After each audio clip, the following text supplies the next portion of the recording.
shoulder for Evans, and just like that, touchdown Tampa Bay.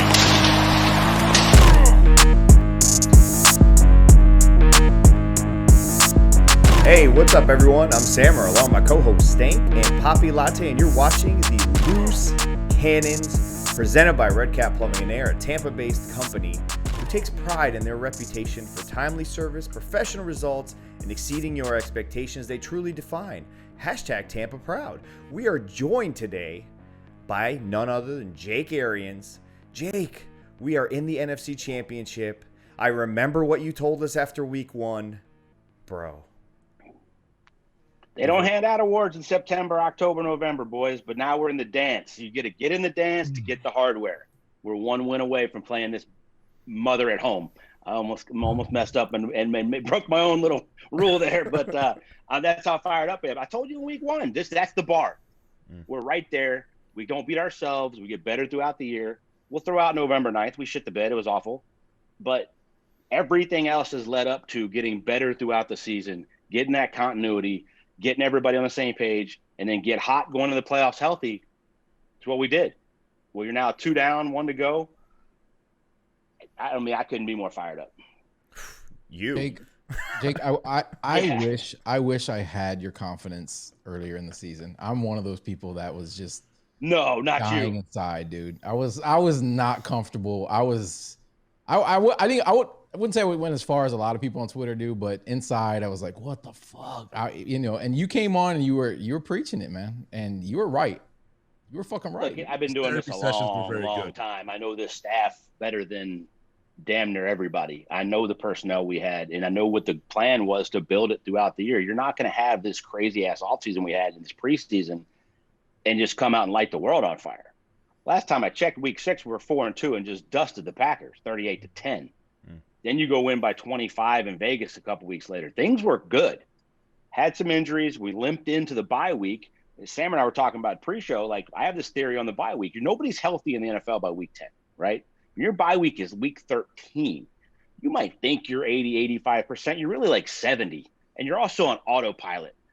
Like, the coaches kind of get tuned out at that point. Practice becomes monotonous. It's been a long season to get to week 13. Well, you lose to the Chiefs and the Rams by 3 after getting your doors blown off against the Saints, and you didn't show up in prime time. And then everybody wants to run with it. But at that point, you're still in playoff position. And you got 4 winnable games coming out of the bye, but then you come out of the bye 90% refreshed. You're listening to the coaches. The coaches are refreshed. I mean, you got to think about the hours they work 7 days a week to get to week 13, to get away for 4 or 5 days. Let your brain shut down, do some self-scout, come out with all that.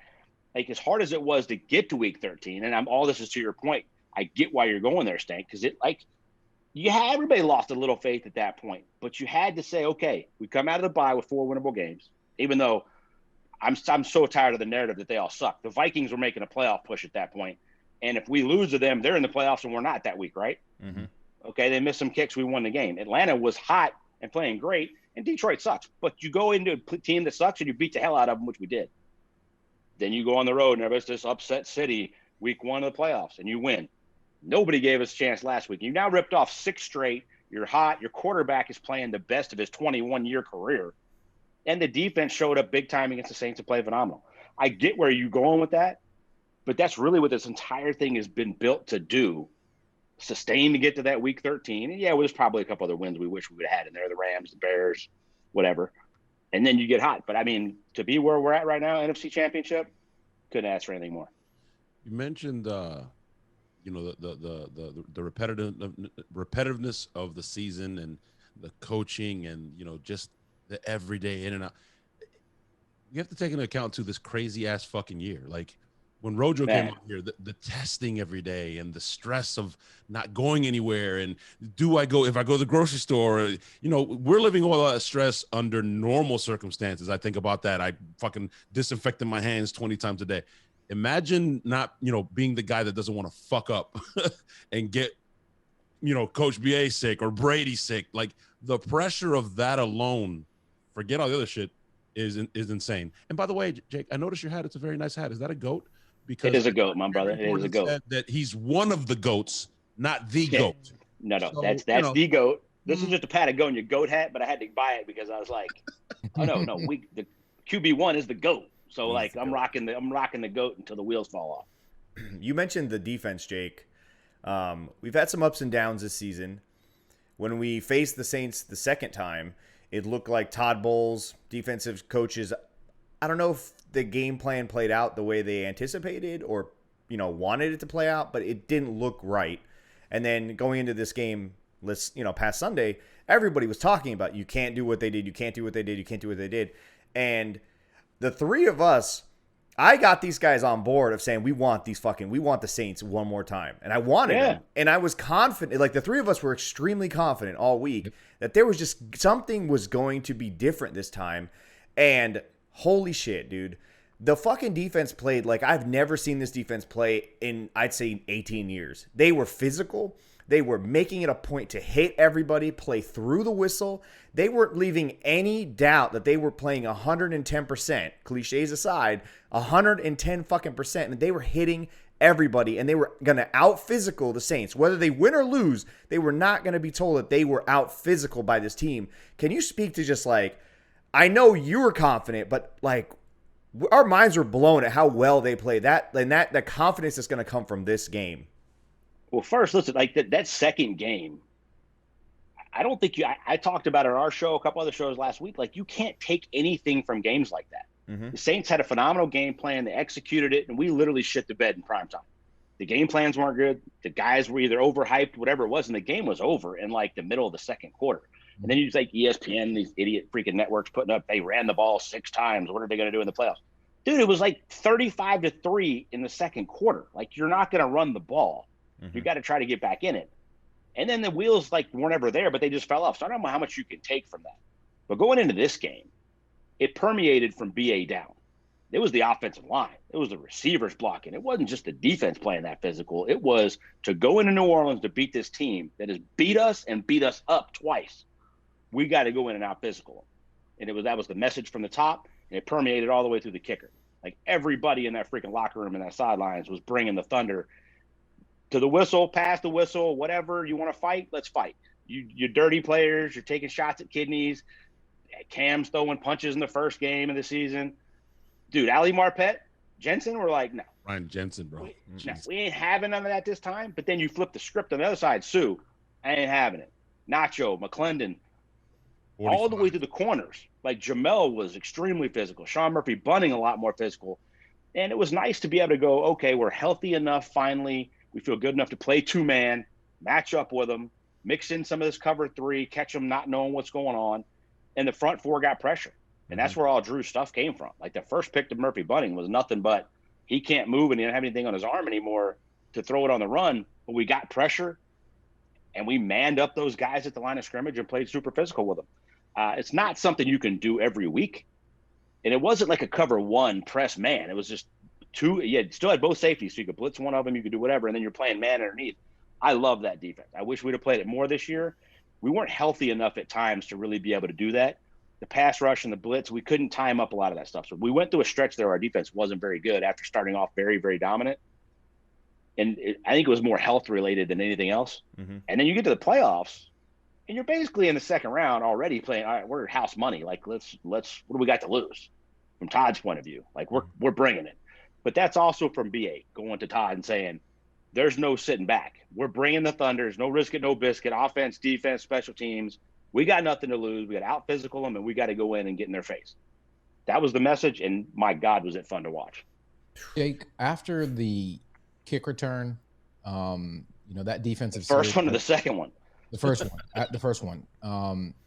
They're already in scoring position after the kick return, and I was like, we got to hold them to 3. You could tell from that defensive series right there that the defense was bringing hats to the party. Like, it was a completely different speed out there. They were flying around. You could see how physical they were. And I'm most impressed that they were able to maintain that throughout the entire game. It was a close game, the entire game. It was back and forth. They had the lead. We struck back. And then the turnovers obviously were the equalizer for us. Talk about, like, how do you bottle that intensity? How do you bring that level of intensity into this? Is it a confidence thing? Like, where does that come from? Like, one week or like Sammer said, I haven't seen that from a Buccaneers defense in forever. I can't even remember the last time. 18 years ago. Yeah, I mean, it's a couple things. You got some veterans on that defense that have played in the playoffs, right? You got some guys like Sue, but it's really that the coaches saying, okay, this is what it's going to take in the playoffs. We're going to set this tone. That when you can play free and you can play fast, you can play that much more physical and that much more intensity, right? But I think it's also, you go back to like week 16, 17, listening to BA talk about Brady, Gronk, Sue, these guys that have been there. And they're getting close to the playoffs and we're in, right? Because we had clinched in 16.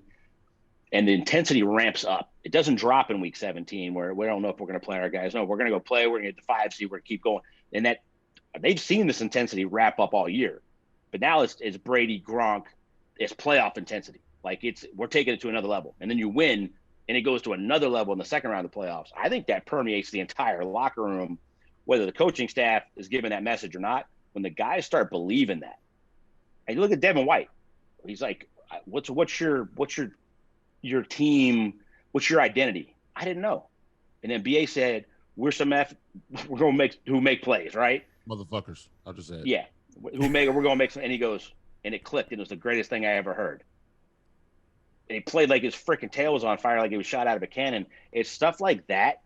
By the time you get to the playoffs, where a guy is already playing really good, and he already plays with a ton of confidence and a ton of speed, it's one little thing like that that could push him over the edge to have a game like that.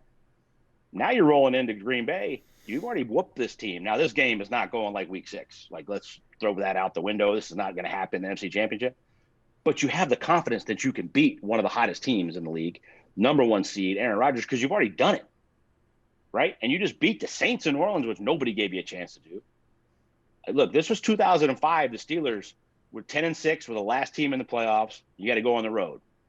Win the Super Bowl. But by the time you got to that third game, that team was so like that unit was so close, that locker room, us against the world. We could take on anybody.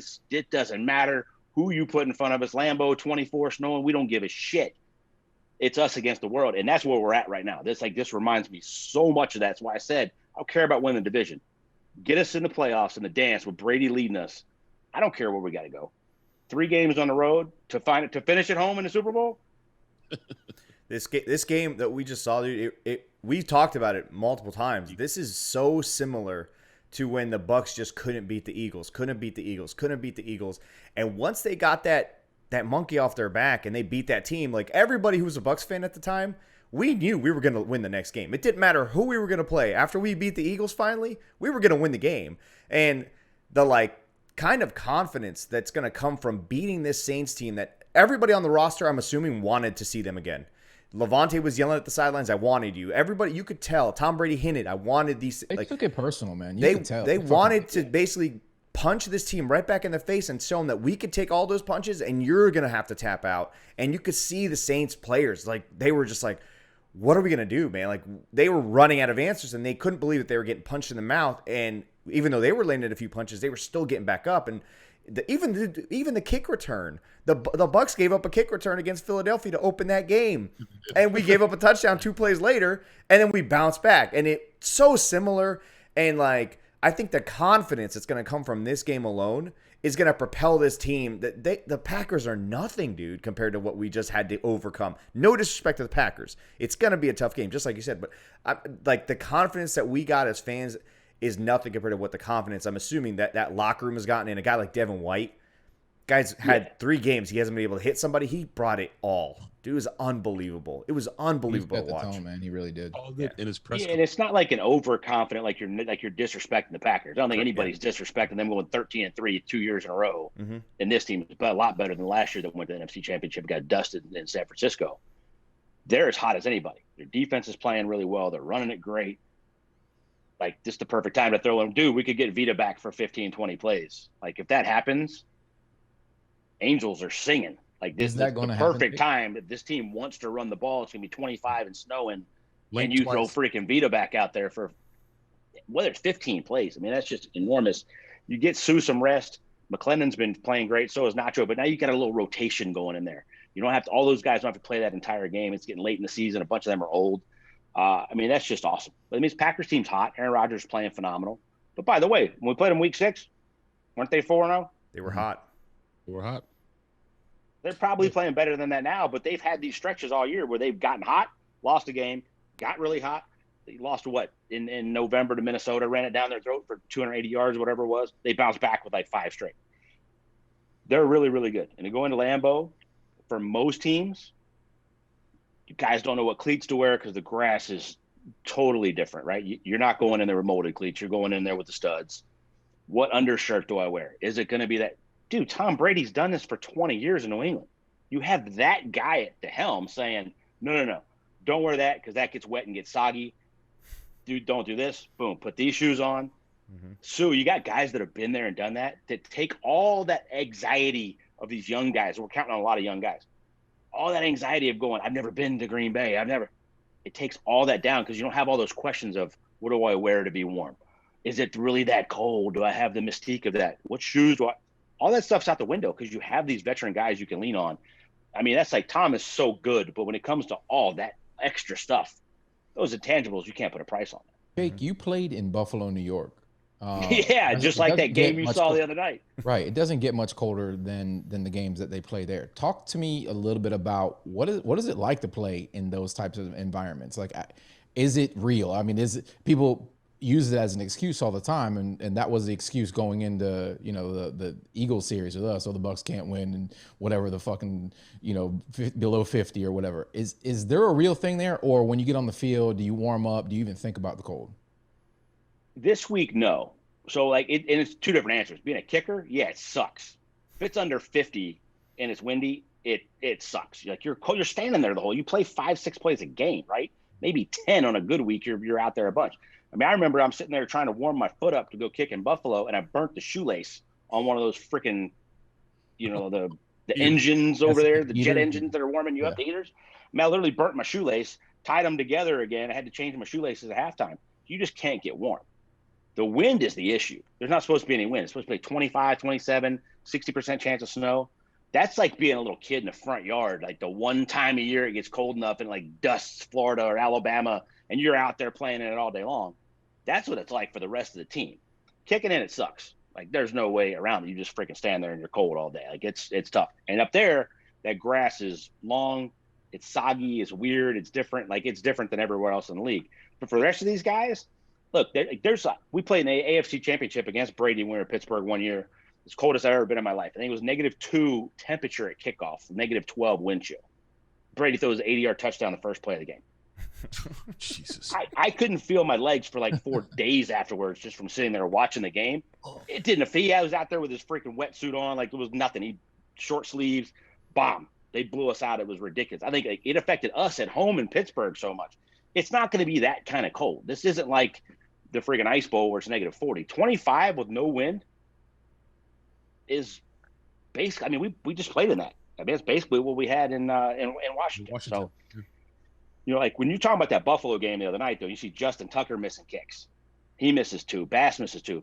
The thing with Buffalo that makes it so different is, I'll give you guys my theory here on the lost triangle, I call it. So you have Lake Erie, Lake Ontario, Niagara Falls, and at the end of it back here, you have Orchard Park. So you got lake effect wind and snow coming in this triangle right that meet at Ralph Wilson Stadium or Bill Stadium, whatever it is now.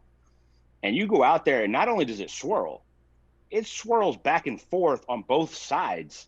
So if you could be kicking a 45-yarder on the right hash and a 45-yarder on the left hash in the same direction, and the ball move in different directions. It's the craziest freaking place I've ever seen. It's like this perfect wind tunnel, and the way the stadium sits, you just can't get a read on it. I mean, Steve Christie took me out there. This is a great story I'll say for another time. But he's like, the moral of the story was, dude, I've been here 12 years. I still have no idea. Like, just aim down the middle and hope, right? That's not Green Bay. To get off this Buffalo topic, that's not Green Bay. Green Bay it's the grass. You got to make sure you got the right shoes. And if it's windy, it's going to be an issue. But it's not going to be windy. I mean, you're talking mid-20s and snow flurries. Who gives a damn they're wearing Tampa? I mean, these guys should be having fun with that. I mean, it shouldn't even matter. On the road anyways. It's the NFC Championship too. I mean, who's thinking about that at that point? Nobody's thinking about that. Yeah. You talked about the physicality. We talked about Levante David saying, you know, we wanted you to the sideline. I saw Brady throwing fucking shots at defensive linemen, which was amazing. Like you said, it just permeated through the whole team.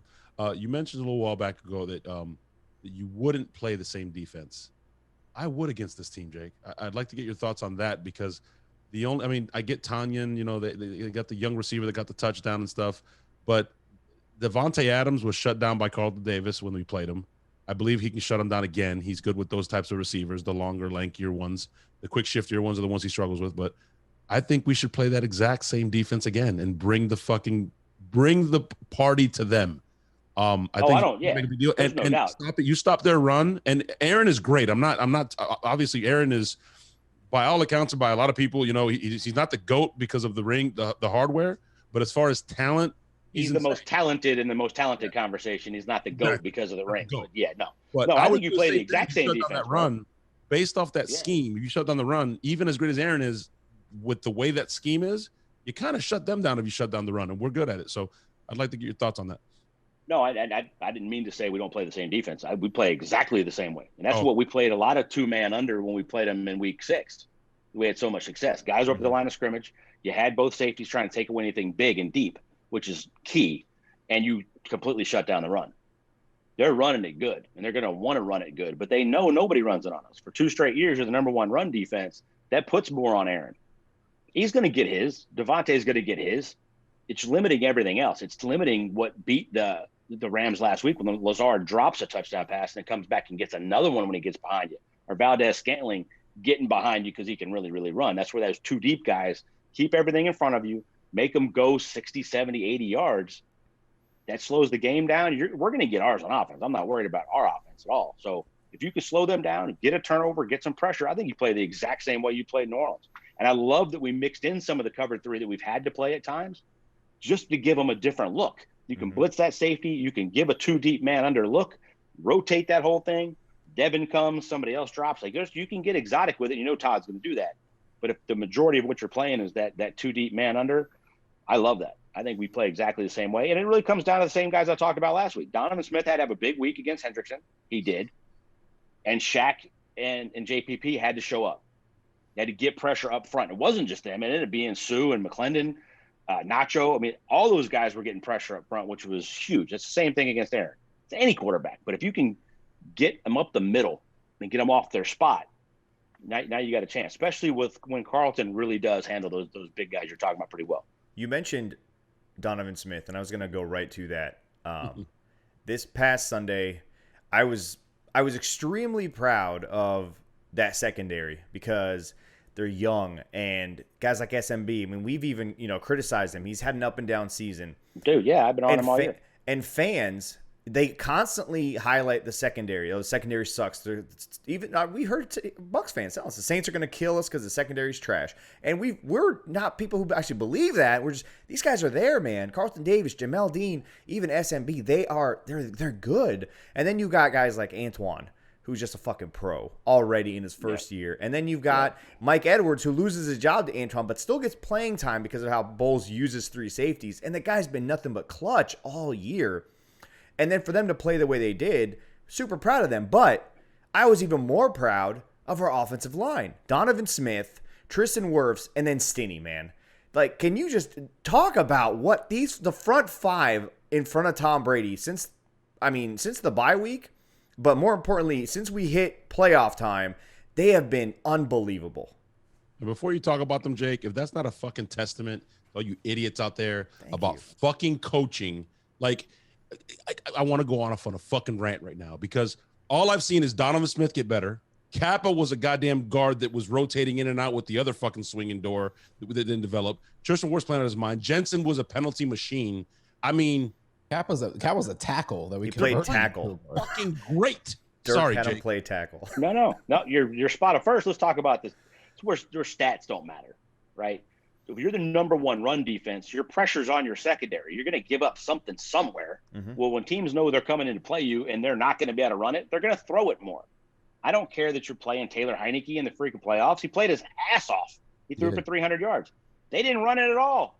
They have 40 yards rushing. Oh, by the way, if your Devin White's secondary is going to take a lot of heat. If Devin White's playing in that game, Heineke's dead. Yeah, he's blitzing a ton, but the kid played out of his freaking mind. Like, you got to give him his props. He made plays. I don't give a damn that he hasn't played very much. It could have been John Elway. He played great. Your secondary is going to take more heat. So, yeah, like, okay. their secondary is trash. No, they give up stuff because there's nothing in the run game ever, no matter who we play. McCaffrey, Barkley, Kamara, it doesn't matter who we play. They don't run it on us, so you're going to throw it somewhere. You flip the script of this offensive line, man. Look, Stinney, first start on the road in the playoffs against that defensive line and balls out.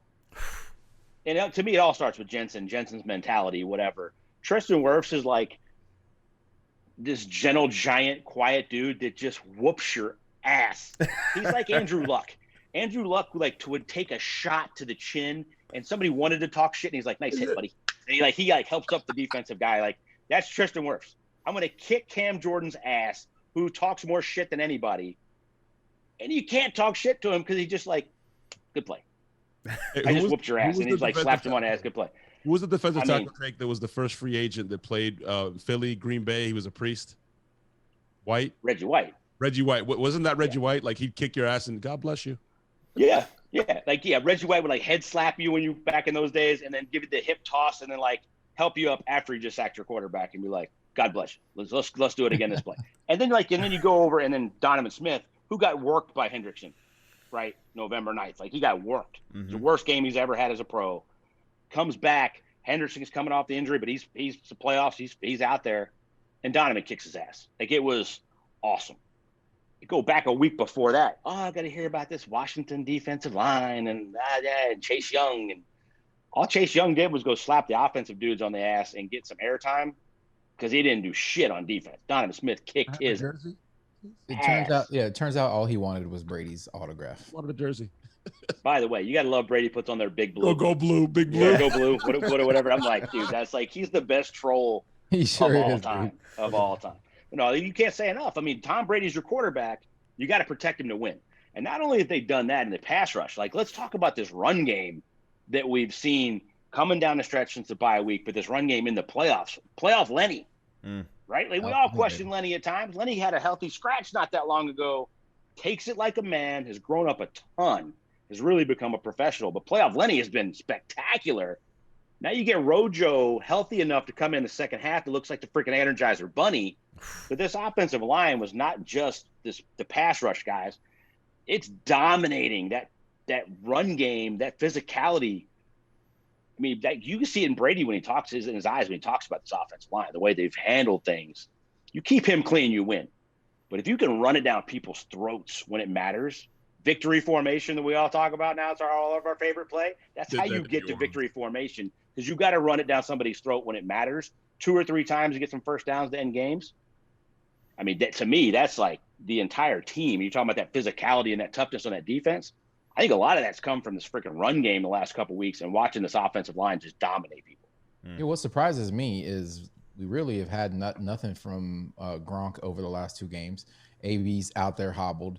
Godwin's also, fighting through whatever he's fighting through. Yeah. Yet he had a hip, he had an ankle, he still got pins just taken out of his fingers. Yeah.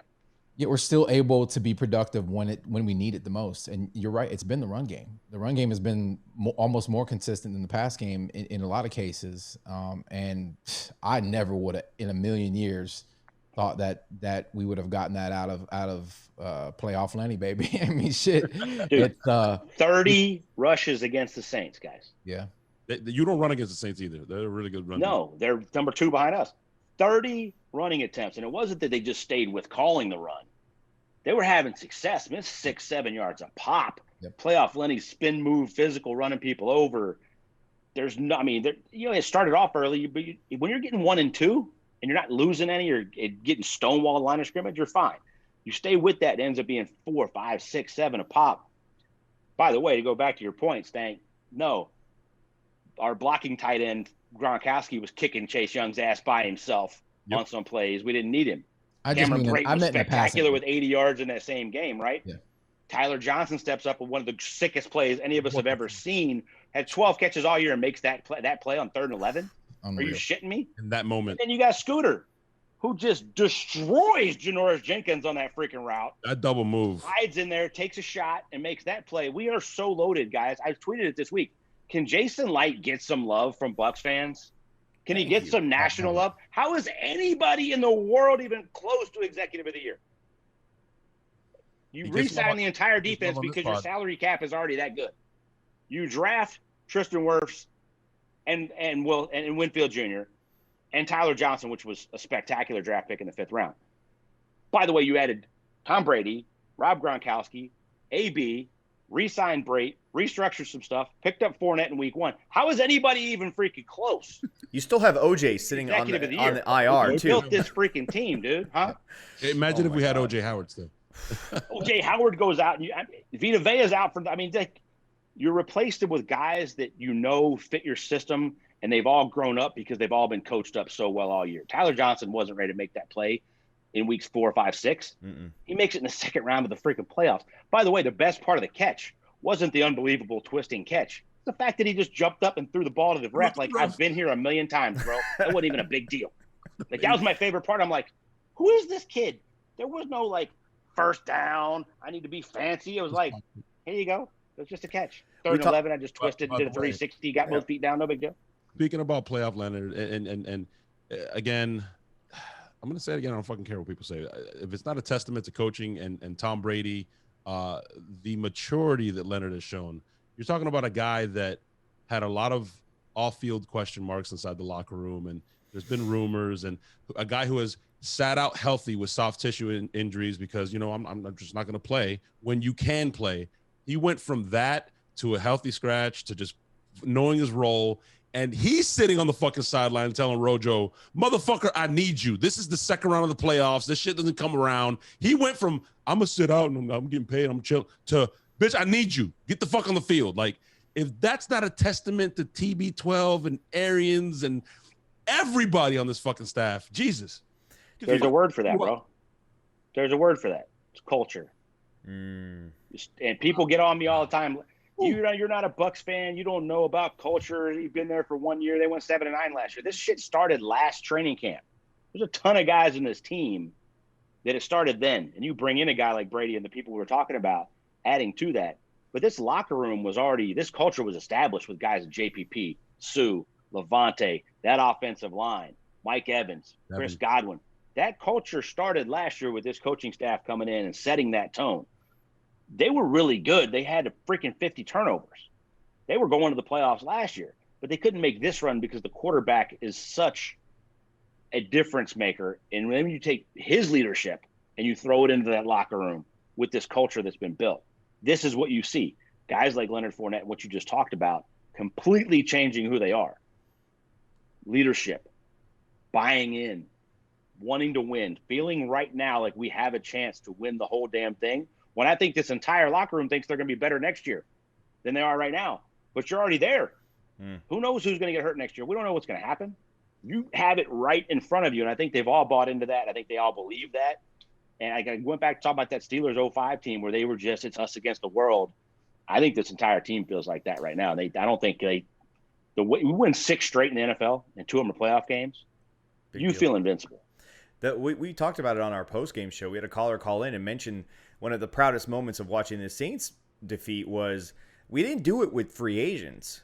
They were there, but we did it with our guys. We did it with Carlton Davis, SMB, Jamel Dean, Devin White, Rojo. Every one of these guys that we picked up, even some of the guys that our team picked up before your dad got here, right? Yeah. Jason Light. Guys that were freaking underachievers under the old coaching staff are now guys that are dependable and we're shaking our heads if we lose them. Now they're key parts of this. And the biggest thing I took away from everything these guys said after the game was that, I don't know if it's Tom or if it's Bruce. I don't know what it is. I think it's Tom. They all talked about it as a team. It sounded like everything was us. I couldn't do it without them. This kind of that shit, dude. It's giving me goosebumps again. I'm listening to it in the post game. I'm like, dude, these guys get it. They're there where it there's teams that make the playoffs and they're still the individuals, but this team is in the playoffs and they're as a team and you're talking about and dude, just a transformation from what we saw 2 years ago to now, last year to now, week 10 to fucking now.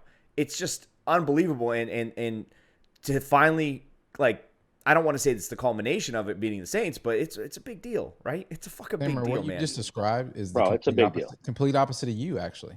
It's weird. It's humbleness. I'm the best at being humble. It's hard for me sometimes to get out of your way. That's all. You are, brother. You are. I know you respect and appreciate Sean Payton, but we fucking hate the most punchable face in the league here. In the world, bro. Fuck the league. Payton, fuck you. Second most punchable face. But I called Sammer in the game several times, and Sammer, you said we had a post game show. I don't remember if we did. You were gone, bro. You were gone.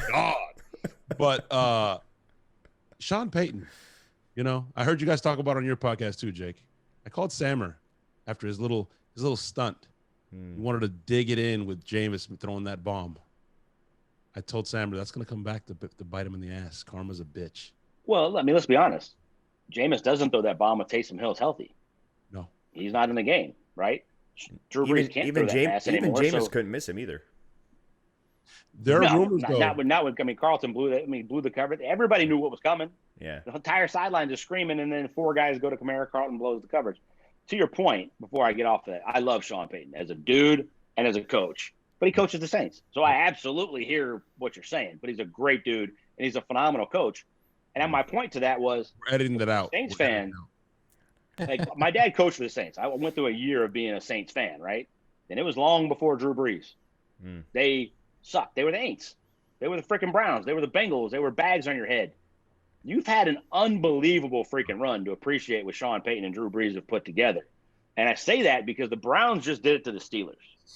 You wrap this back into the Bucs. That was your big brother who's been whooping your ass for a long time. And the way I said it on our show was, you finally dropped your sack, reached down and grabbed some brass knuckles and knocked your big brother out. And then stood over top of him like, what? You ain't getting back up, changing of the guard. And that's where we're at. I like State's analogies, Jake. He said the George McFly, when he has him by the arm, and he just reaches up. Biff the fuck out. You finally dropped your sack and said, screw it, George McFly. I'm going to knock your ass out. And it's a changing of the guard. If Drew's done their $200 million over the cap, the team's not going to look the same. They were all in on winning the Super Bowl. And you knocked Big Brother out the way the Browns did to the Steelers. It's the same thing. That run, when you have quarterback head coach continuity, which I talked about the first time I was on with you guys after week 1, it is so vital to winning in the NFL.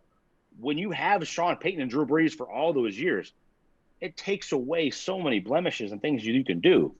We now have that, guys.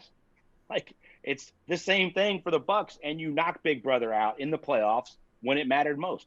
I mean, you can't – I don't know that you can put enough emphasis on that or be happy enough about the way that all that went down. But Jake, there's Saints fans out there that are, paying professional lip readers, and they caught Drew on the sideline embracing Jameis and telling him, this is your team now. So we're supposed to be worried because we're going up against Jameis next year. I'd be pretty excited if I was a defensive back.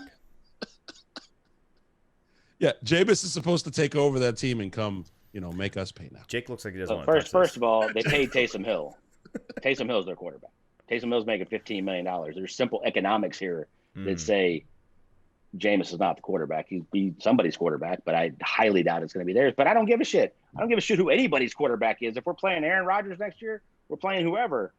By the time we get to next year, we now have head coach quarterback continuity coming off all of these wins with all these guys coming back. Because our GM and Greenberg have done a phenomenal job with our cap. People are talking about we have cap issues. Dude, where is cap? In the best cap situation for a very talented team of damn near anybody. You don't want to be Jacksonville when you go, 1-15 and you got $80 million in the cap? That means you suck and you got a long-ass way to go. In the second round of the playoffs, you got some guys to re-sign. You got some shuffling to do. You got some restructuring to do. But you're in a place where you can do that, which means, and I don't want to talk about next year. I keep saying I'm not going to. But when we're talking about it in this context, you're bringing everybody back. You've got that continuity I was just talking about. I don't give a damn if Drew Brees comes back. I don't give a damn if it's Jameis Winston or Taysom Hill. That team's not going to look the same. Jake, they're looking up at us at this point. Jake, I like it. Something weird has happened to Twitter, bro. I haven't seen any Byron Leftwich hate in like 6 weeks, dude. Can you speak to that? I haven't even had the urge to type in anything. Like, did he just learn how to coach, or was we all were the bye week? He took a seminar He took his 5 days off and he went and had a seminar with Bill Parcells about how to coach offense. That's exactly what it was. What do you want me to say? No. I'm obviously I'm being sarcastic. Speak to I guess his growth as a play caller, or was it not necessarily the issue with the play calling in the first place? I don't think it was. I mean, there's some times that he could have done some better stuff. Some of it's game flow. You get blown up, but your game plan going in, when you've watched 100 hours of tape and you have a game plan going in, it's hard to change that on the fly. It's not like we're playing in the dirt and you freaking drawing, hey, go do this. That shit doesn't happen in the NFL. If what you put on tape all week and your game plan, your preparation goes into that, you've only got so many plays you can call during that game and what you're expecting to get to them and their tendencies in these situations and all those kind of things. Some of that comes with experience. The biggest thing, guys, is we didn't have a preseason or offseason with the quarterback. What the quarterback like, what the quarterback coach and offensive coordinator like, what the head coach like. It took a while for all that to merge and really get together.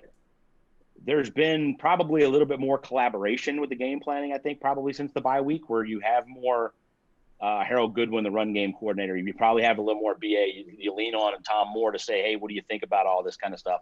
Byron's still the guy calling the plays. He's done a phenomenal job all year. People that had a problem with it were watching too much bullshit on ESPN talking about Dan Orlovsky like it's fact that you have to have all this fancy-ass motion and all this bullshit. No, they play action a little bit more. We committed to the run game a little bit more. Tom got a little more comfortable with what we were trying to do, and it really all changed at halftime against the Falcons, right? Like, we played pretty good against the Vikings. We got enough to get, but we were a little sloppy. We're down 17-0. And then, okay, there was complete buy-in from then on. That halftime and that second half changed this season because Tom went fucking nuts after that. Like, I don't like saying that word on the show, but like there's no other. He went nuts from halftime till right now. There was more buy-in all the way around from everybody. And I think part of it was just them growing together throughout the year. You can't look. Did Baker Mayfield start off playing that good with a new head coach, a new play caller, a new offensive coordinator? Finished pretty damn good. Phillip Rivers finished pretty damn good. They put 470 yards in the Bills in the first round of the playoffs. It takes a while to build that, whether you have familiarity or not. Phillip Rivers knew Frank Reich. He pretty much knew that offense. It still took a while for them to really gel and get that thing going. Everybody that was new to a system, it takes a while. That's why I just said about Sean Payton and Drew Brees. Head coach, quarterback continuity, when it's your play caller, it's your offense, whether it's BA or Byron, it takes a while. And when you get it, that's where sustained success comes from. Nobody's having sustained success in the NFL without having head coach, quarterback continuity, play caller, quarterback continuity. Dude, even the Green Bay Packers. Even the Green Bay Packers are facing now, last year to this year, between Aaron Rodgers and his coach, night and day. Huge difference. They had an offseason. Exactly, right? But then to take all of that and wrap it all up in a nice little bow, Tom Brady's playing the best of any first-year quarterback in BA's system ever has in any year. I mean, we're seeing a second year better than any second year in Tom's first year with all of the struggles and all of the complaints and all of, the headaches that fans have given themselves. Tom Brady is fucking playing phenomenally. And he struggled at times even with that. Yeah, but that's the problem. 12 picks, 11 picks really, because Scotty had the last one that doesn't really count. But the problem is he's Tom Brady. So for some reason, people go, oh, it's Tom Brady. He's so good. You don't need an offseason. You were there for 20 years doing something a completely different way. But by week 5, you damn idiot coaches ought to have this shit figured out by now. It's Tom freaking Brady. Well, it took a little bit longer than that. But where are we at right now? NFC Championship, baby. Damn Skippy. Telling people not to eat cheese. To get it going. Exactly. We're all cheese-less the rest of the week. I freaking loved y'all's tweets on that yesterday, man. That was awesome. Like midnight Tuesday to Sunday at 7, no cheese. Bam, I'm going to freaking Wisconsin. I'm going to the game. I don't give a shit, dude. You better say no to Cheez-Its, say no to Doritos, say no to Goldfish. I don't give a shit if it looks like cheese, if it rhymes with cheese, don't eat it. Can I do this? After we beat them, and I'm watching the next game to see who we're going to play in the Super Bowl, can I have like some cheese curds with a beer?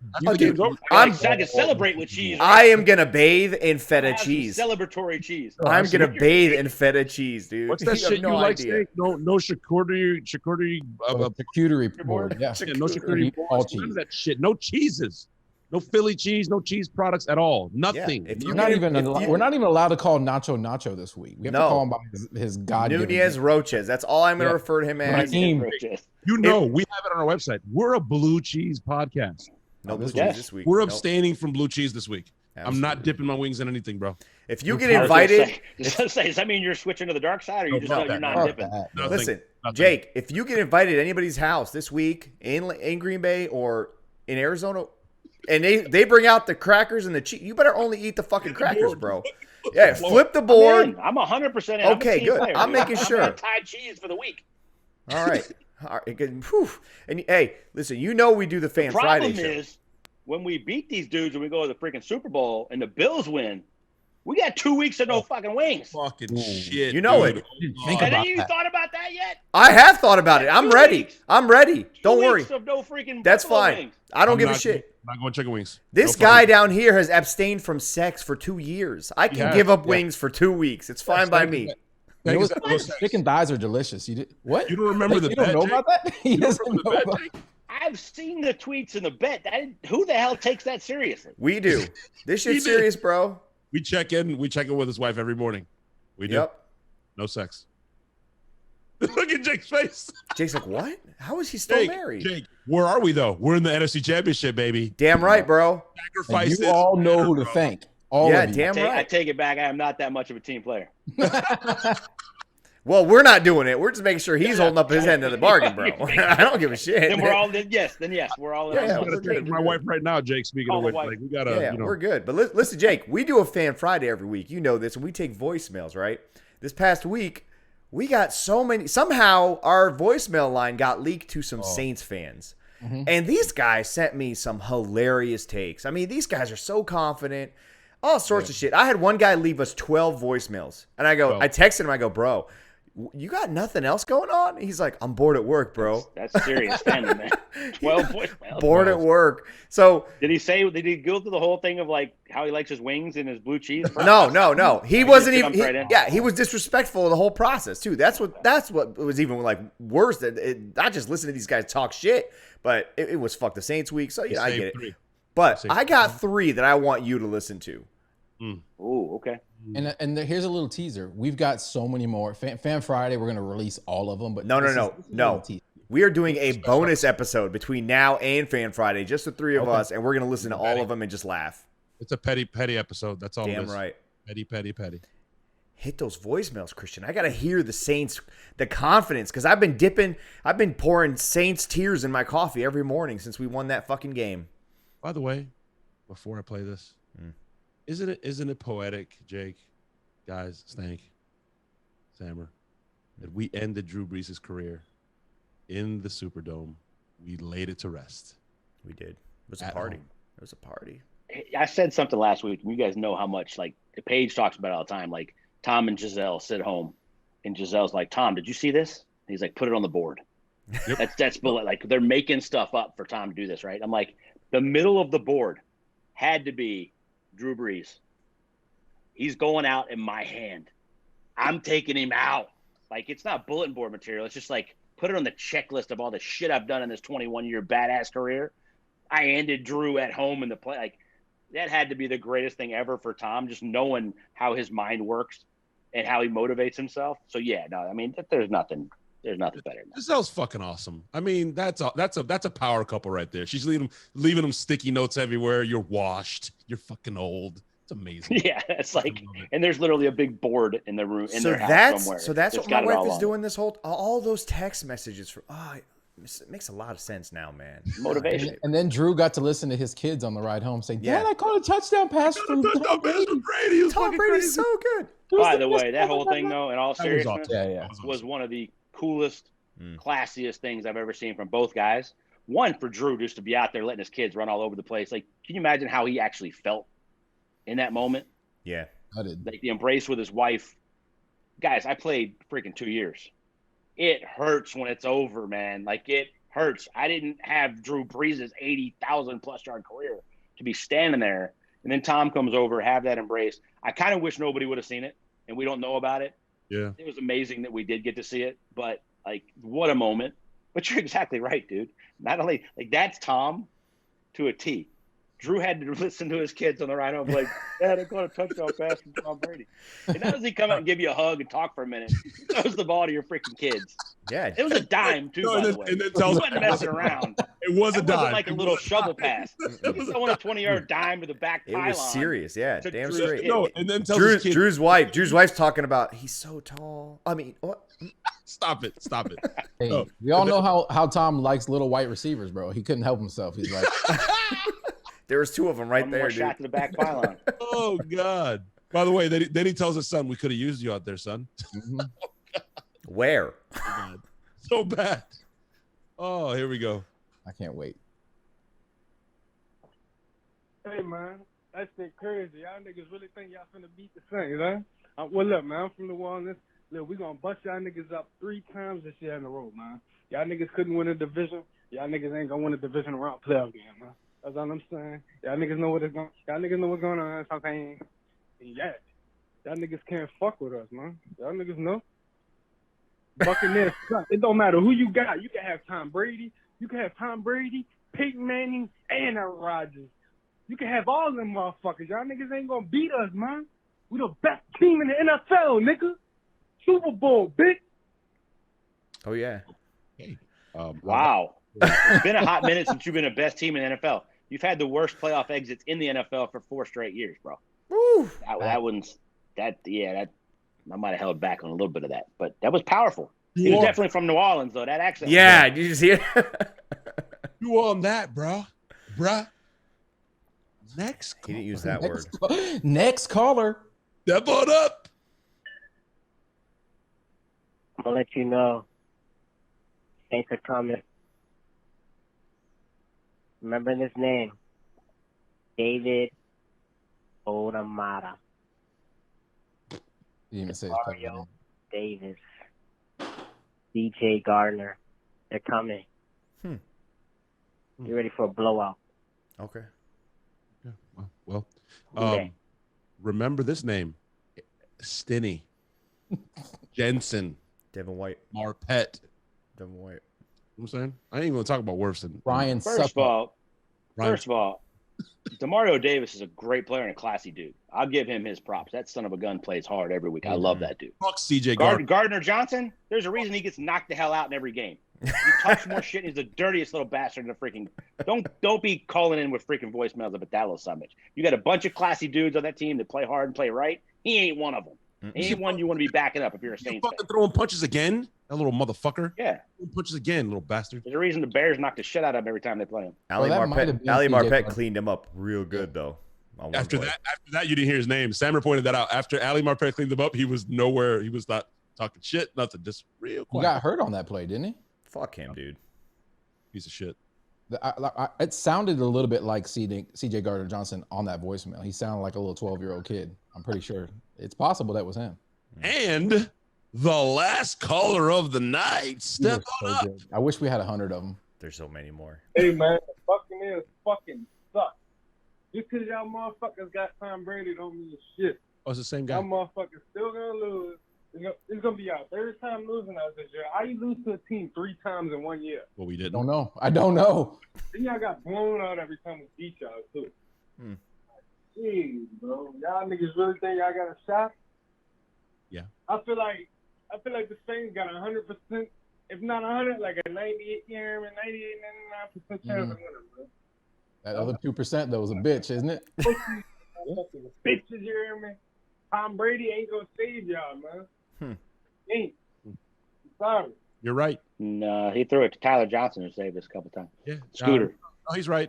Tom Brady didn't save us. Devin White did, bitch. From Louisiana. That's the most pleasing thing about that victory. It wasn't like, oh, we just got this, historical performance from Tom. Bro, it was the entire team. The defense, top to bottom. Yeah, top to bottom, man. Other than what Devin White say that he heard from BA is our identity. Somebody's making a play. What was it? Everybody stepped up. The exact quote was, "We're some motherfuckers that are going to find a way to win." I love it. Dude, did you hear his mic'd up T-shirt? Oh my God, his mic'd up was. Did you see it, Jake? Look. There's a part in his mic'd up where he picks up the fumble and he's running down the sidelines, and Michael Thomas is trying to tackle him. He's stiff-arming him, and they muted the entire exchange because of I can only imagine what he was saying. They muted the entire exchange of that. You didn't even hear the tackling. It was just like, and he's just running him over. I haven't seen it yet. I'm gonna have a bloody forehead, man. I'm gonna like run into my offe wall when I hear it like this. I didn't think anybody would be better than Tom last week. Ask Devin what he said. Yeah. He almost said it in his Zoom press conference. He sat down and he's just like still all jacked up. He's okay, sorry, let's go. By the way, I love when he went live in the locker room. Oh my God! You guys know my favorite player is Mike Evans, and he goes to Mike Evans. Everybody's dancing, everybody's doing all kinds of crazy shit. And Mike, when your dad got here, the player that came right to my mind when he said it, he said, "We need guys that have a high give a shit meter." Mike came right to my mind. He went right to Mike, and Mike was just going to NFC Championship. See you next week. Everybody else was dead. Mike was just like, business. I'm on the fucking Green Bay. Like, business. Let me get dressed. Love it, man. By the way, can we give him his that dude? Like the fact that he even played in the Bears game 4 days later, off that ankle, battles all freaking year, and then we all think his damn year's over. His career might be over, right? That freaking slip. Not only does he play, Blake breaks the Bucs franchise playoff record for yards in a freaking game. He's still not healthy. He's out there, dude. He is the freaking warrior of warriors, the biggest diva position ever. To have a dude like that, that's what I'm talking about, like leadership in the locker room, the culture that's been set with guys like that. You just can't say enough about it. You can't. Leonard Fournette can't say, "I'm going to sit out with a soft tissue injury," with 13s out there doing what he did. All you have to do is look at AB. The guy hasn't. Have you seen one outlandish quote from the guy? Have you seen any kind of, crazy behavior? None of it. He's like a choir boy here right now. You know who nailed that on the head? Yeah, but like you guys go back to AB's first 9 years. You didn't hear anything about it. No, really. He was off his rocker a little bit for a couple of years. He had a bad stretch. He's back. He's motivated. He's more mature. Like all that, but it all goes to that culture, that locker room. You know that's not going to fly with Tom. It ain't flying in the receiver room with Mike. You know it ain't flying with the head coach because you had him for those 9 years I was just talking about. It's not going to fly. It's not ever going to become an issue with a guy like that. But like I don't want to talk about AB like it was like his whole 11 years he was this psychopath that was saying outlandish shit all the time. He had a little stretch there. But he had 9 years of putting his head down and going to work, which is all he's doing right now. I hope he's okay, by the way. Anybody hear the MRI result? He's good. Day to day? Ian Rappaport tweeted out today that it's nothing serious and he's day to day. They expect him to hopefully suit up. Another pro is going to show up and play this weekend. By the way, Juju has not done that great since he left. Juju's a stud, man. But like, who is going to be when AB's there in his prime like that? It ain't hard to play Robin. It's hard to play Batman. Sure. He learned a lesson this year. The kid learned. He's going to learn the hard lesson of maturity. He's a good receiver, man. Claypool's going to be a fucking monster next to him. And by the way, speaking of the Mike Evans thing, shout out to Tom Brady. They said that he diagnosed Mike on the field, like as he's laying there. He's like, it's hyperextension. We're going to send you over to you didn't read that? Alex will have you fixed up by Thursday. Yeah, he will. And then we had Stanko in there, rub him down with the Becks. It was all good, man. We took care of it, bro. Me and Alex are we texting each other now. By the way, in his ways. You guys have fun. That was the most uncomfortable I've ever been listening to that dude's voicemail. Like ever. As a white guy sitting here, I'm like, I hate that word. That was rough. With a passion. I feel extremely uncomfortable. I'm like, what is like? Hey, we're having fun. I don't think I can listen to 36 of them. I'm laughing my ass off. I couldn't listen to 36 of them and not feel extremely uncomfortable. No, we had 36 good ones from Bucs fans. We had a guy call in. What's all uncomfortable? Passion was in the right place. He's like, fuck Drew Brees, fuck New Orleans. I hope Drew Brees' wife dies. We're like, whoa. Yeah, no, man. Whoa. Fan is short for fanatic. We ain't hoping nobody dies. No. Exactly. Games are important. Passion is great. Sorry. We cut that one off. Yeah, no, we had 39. We played 39 Buccaneer fans voicemails last week. Incredible. It was unbelievable, dude. It was just us listening to these guys just go off. The hatred for the Saints and those players and Sean Payton's stupid face, all of that shit, dude. It was just hopefully some awesome. Appreciation for what they're going through right now. The best one was the fucking Avengers one. Did you see that one on Twitter that I posted, Jake? Yeah. Oh my good stuff, man. Jake, thank you so much for joining us. And I mean, I have to give you all the credit, man. You were right the entire year with us. You were right about AB. You were right after week 1. You were right in all of the therapy sessions we've had with you. You've been fucking nailing it, dude. And I've learned a lot. I am not the crazy, I'm not the crazy over the top just reaction guy anymore. I'm still an asshole at times, but still, man, I've learned it. Take a deep breath. When we get to watch a game together in the near future, when the world gets back to normal, you guys are going to go, oh, I had him so wrong. He's a freaking psychopath. I did not think that's what I was getting from real game stuff. I've told you a bunch of times, there is nobody during a game worse than me. Nobody. And it ain't even close. You haven't heard me clap? Give me the clap. I've heard you clap. It is obnoxious. I am worse than that. I don't sit down. You're going to look at me next year about halftime. When we get to watch a game, you're going to go, oh my God, you weren't kidding. You are ridiculous. You won't hear what I say to you because you will not have eardrums anyway, so it won't matter. Hey, we're standing in front of the airport at 1:30 in the morning, waiting for the plane to arrive. There's like 150 freezing cold Bucs fans out there. It's completely quiet. You would think the environment was like a party. It wasn't. Everybody's just waiting for the plane to get there so we can just, cheer the team and the players as they drive out. And all of a sudden, Sammer starts clapping. And it's echoing down the streets, the mall. The acoustics were incredible. Unbelievable. People didn't know what to do. People are like, why is he clapping? What is he clapping for? I can't wait to hear it in person. Nobody likes it because I will save it for like just random moments. I'm like, all right, I'm going to get pumped up before we come back from commercial break because we're on defense. And I just start clapping. Watch party, bro. And I keep going. He's like, bro, would you stop this commercial? There's nothing to clap for. What the fuck?